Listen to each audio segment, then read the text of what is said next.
Hi, this is Jeff Boyer of Jeff Uncorked. Today, we're visiting a winery outside the town of Yakima called Naches Heights Vineyards. We're going to be visiting with owner Phil Cline and find out why his grapes and this area are so unique and make wonderful wines.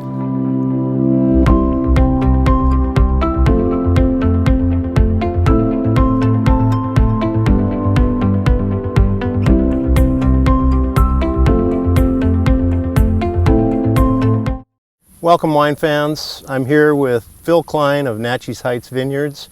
We're literally sitting out here at the Naches Heights AVA in Washington State and going to be chatting a little bit about Phil's history and this terrific vineyard site that we're at. Phil, welcome.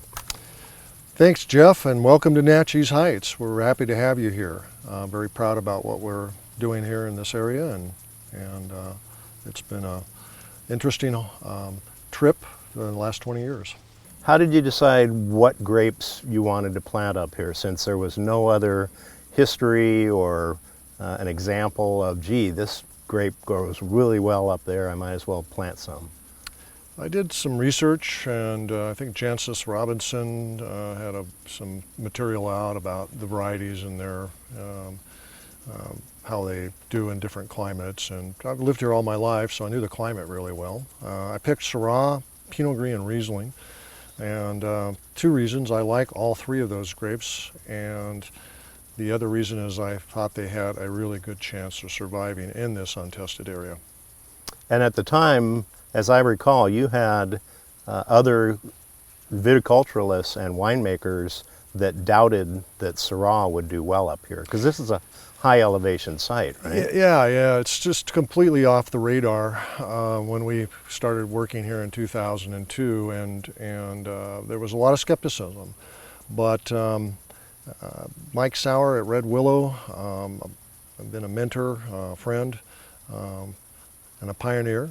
Also thought there would be a chance because where he planted his grapes, there was a lot of skepticism on what he did, and look how that turned out. Mm-hmm.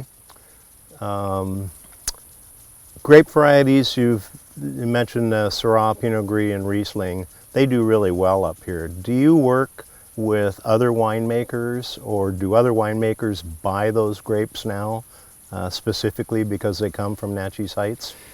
Yes, it's taken some time. I originally never intended to have a winery, but realized shortly after we were in the ground with the grapes that no one knew who I was, and there was a lot of skepticism about this area, so we had to put something in a bottle.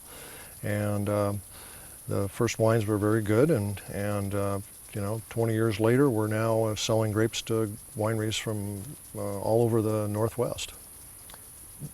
In very short terms, what makes the wines that come from grapes in Naches Heights AVA different from the Yakima Valley Floor or Red Mountain or Walla Walla AVA in the state? Because it is a unique site, and we're going to go out in the vineyard in a little bit to show folks a little bit about how different this AVA is compared to the rest of the state. I think the biggest difference is because of our elevation and proximity to the Cascades, that we have cooler nights, and it's a cooler climate. There are particular grapes that probably will never do super well here because it is a cooler climate. But the grapes that I chose were all suited for that type of climate, and now we have a lot more grapes in the ground, and obviously everything is an experiment, but success has been very rewarding in most of the varieties that we've planted. It's encouraging to see when we walked through the vineyards earlier that you've got Syrah vines out there that are 20 years old.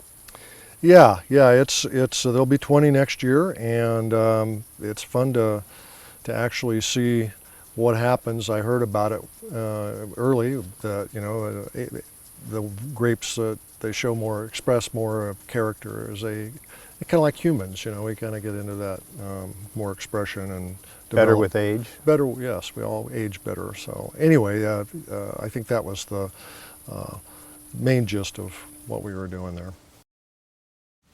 Tell us a little bit about your family history.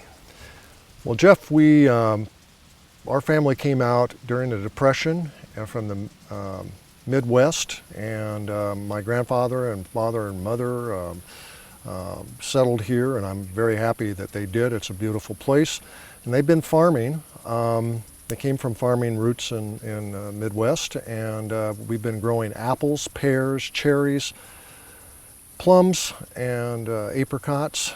And this grape thing started in 2002, and now we're farming grapes. And you're pretty excited about the grape side of your evolution. You also work with other winemakers, and you work with other vineyards besides Naches Heights, is that correct? That's correct. Yeah, we manage other properties for absentee landowners and wineries, and we consult.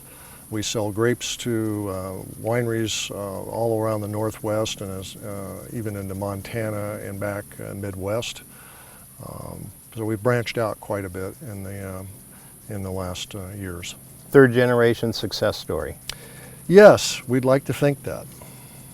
Jeff, we're growing 8 different varieties here at Naches Heights Vineyards, and let me talk a little bit about we've got Syrah, we have Pinot Gris, Sauvignon Blanc, Gruner Veltliner,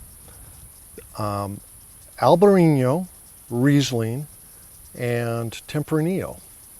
And we planted the Syrah, Riesling, and Pinot Gris in 2002, and the rest kind of followed because we were experimenting, and we really didn't know what was going to grow here well to begin with. But as it turns out, they all grow well here. So the Syrah, which I've looked at and I've tasted numerous times, to me that's almost 20-year-old vines, and the Syrah in the bottle is fantastic. Congratulations. Yeah, thank you. Yeah, it's been very meaningful for something like that to come into full fruition, and it is unique, I think, because of the texture and mouthfeel and higher acidity that you get from our cooler climate.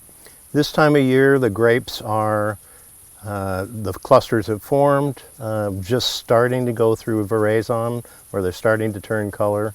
How does this year compare? I know it's been very hot, so is it going to be a good vintage? I think it's going to be a good vintage. 2015 was a very warm year, the hottest one we have in record. I think we're on course to be at that level or greater. But what I see in the field is smaller berries, and winemakers love the smaller berries. More concentration of flavors, and crop quantities are going to be less because the clusters aren't going to weigh as much. But I think the fruit and the flavors of the wines will be extraordinary.